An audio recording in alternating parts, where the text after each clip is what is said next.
G'day, my name's Mark Short and I'm Bishop of the Anglican Diocese of Canberra and Goulburn. You know, sometimes what we call closure is just not possible in the short term.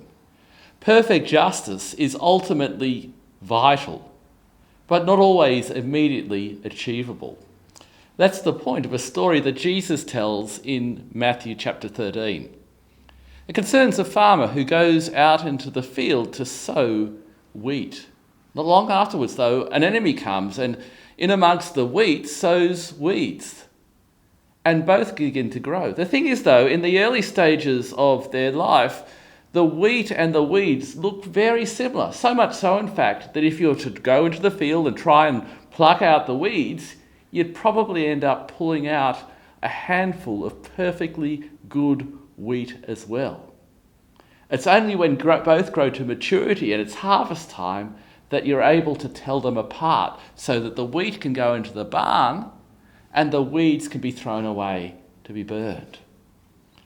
Jesus tells that story to help us understand the nature of God's coming kingdom. One day, at the end of time, God will come as judge, to judge evil and evildoers, and he will do so perfectly and he will do so completely.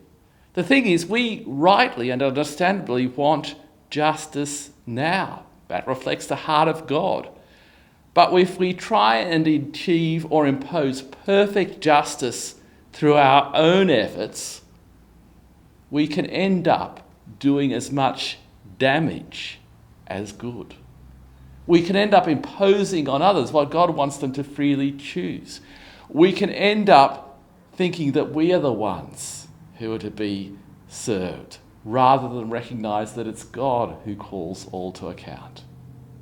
Jesus' parable is a call to us to faithfulness and to patience, to faithfully work for justice, to faithfully do justice, but at the same time to be patient and realistic, looking forward to that day when Jesus will come and all things will be made well.